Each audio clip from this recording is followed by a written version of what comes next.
اللہ کے بندے ہیں جو اپنے مالک کو حقیقتاً طور پہ پہچانتے ہیں، جسے ہم مسلمان کہتے ہیں۔ اور ایک بہت بڑا طبقہ ہے جو ابھی بھی اپنے مالک حقیقی سے بہت دور ہے، اور دنیا کے کئی حصوں میں سے ایک حصہ ہے ہندوستان کا، اور اس ہندوستان کے اندر اس ملک میں کئی مذاہب پائے جاتے ہیں، بہت سارے مذہبوں کا جمع ہے وہاں پر، ایک مرکبہ ہے جہاں پر آپ کو ہندو، بودھ، جین، آریائی، سکھ، عیسائی اور براہمن، چھتری، ویشیہ، شودر، یہ ہندو دھرم کی الگ الگ شاخیں اور بہت سارے مذہب ملیں گے، کئی زبانوں کے جاننے والے لوگ وہاں پر ملیں گے، لیکن ان میں سب سے زیادہ بڑی تعداد ہے ہندو بھائیوں کی، اور وہ ہندو بھائیوں کی تعداد ایسی ہے اور ان کے معبود ایسے ہیں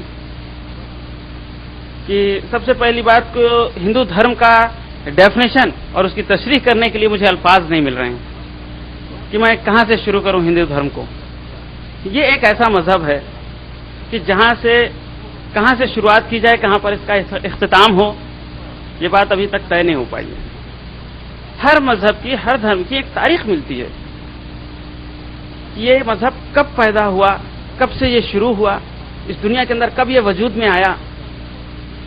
لیکن ایک یہ دھرم ہے ہندو دھرم جس کی دنیا کے اندر وجود میں آنے کی کوئی تاریخ نہیں ملتی، صحیح کوئی تاریخ نہیں ہے، اور اس دھرم کے کون پیغمبر ہیں، کون اس دھرم کو آگے اس دھرم کا پرچار کیا، آج تک یہ بھی کوئی طے نہیں ہو پایا۔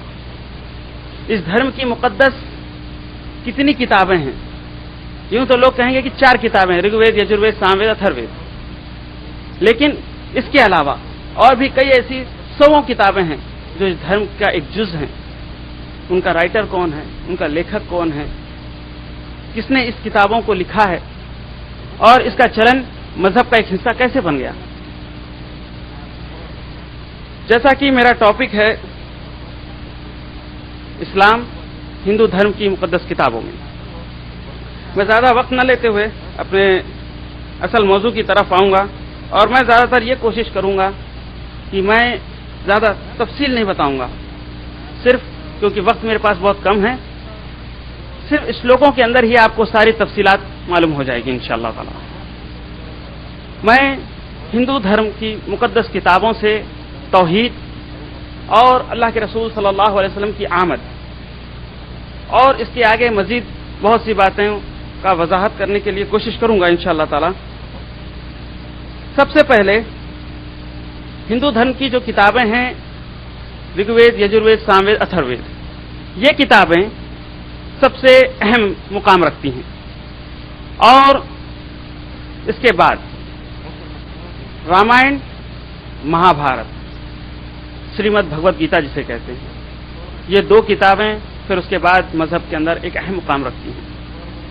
اس کے بعد ہر بھگوان کی زندگی کے بارے میں ایک کتاب لکھی گئی جسے کہتے ہیں پران، 18 پران ہیں اور اپنشد ہے، اس کا ایک حصہ ہے بھوشیہ پران، آنے والے جنم کے بارے، آنے والے یگ کے بارے میں، فیوچر کے بارے میں، اس کے اندر بہت کچھ لکھا ہوا ہے۔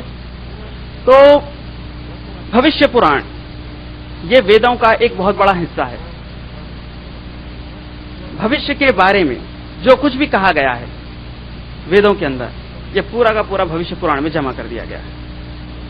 مہرشی وید ویاس نے جب ویداس لکھے تو اس وقت لکھنے کے وقت جو حالات تھے وہ تمام کے تمام ڈیٹیلز میں اس سے پہلے دے چکا ہوں، لیکن آج میں صرف وہ باتیں آپ کے سامنے رکھنے جا رہا ہوں جو ان کی عبادت سے تعلق رکھتی ہے، وہ کس معبود کو مانتے ہیں، کس طرح سے یہ معبود کو مانا جاتا ہے، کیا ان چیزوں کا حکم ان کی کتابیں میں ہے یا نہیں۔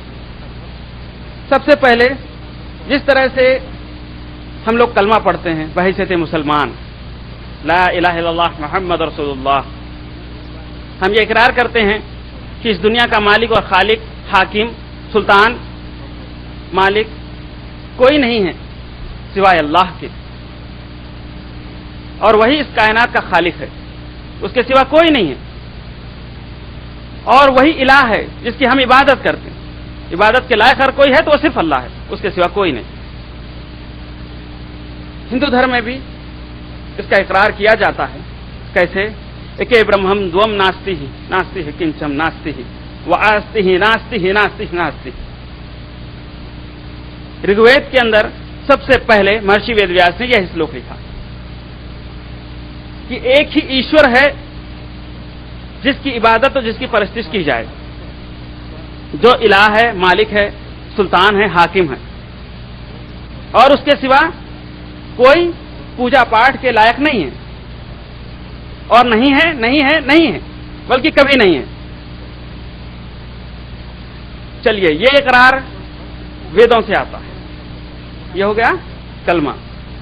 اب آگے آتے ہیں، یہ اقرار کرنے کے بعد وہ اس اقرار سے کس طرح سے آگے ہٹ جاتے ہیں. سب سے پہلے اللہ رب العالمین کی وحدانیت، ایک الہ ہونے کا سرو دیو پوجنم کے اندر مہرشی وید ویاس نے لکھا، منگلم بھگوان وشنو منگلم پنڈری کاکشو منگلائے تنو ہری. منگلم بھگوان وشنو منگلم پنڈری منگلائے تنو ہری منگلم. کہ منگلم بھگوان وشنو، اے وہ ایشور جو سارے سنسار کو بنایا. وشو دھن اشنو، وشو یعنی سنسار، اشنو یعنی اس سنسار کا پیدا کرنے والا، اپنے اندر ارجت کرنے والا وہ وشنو، اور اس وشو کی رکشا کرنے والا وہ ایک مہان ایشور ہے جو منگل ہے، یعنی کہ جسے کہتے ہیں ہم سبحان، پاک ہے وہ ذات. منگل، منگلم بھگوان وشنو منگلم گرلودھوجا. اور وہی ایشور ہے جو انسانوں کے لیے ایک گیانی کو، ایک مہرشی کو ان کے لیے بھیج دیتا ہے کہ وہ انہیں گیان دیں. منگلم گرلودھوجا منگلم پنڈری کاکشو منگلائے تنو ہری.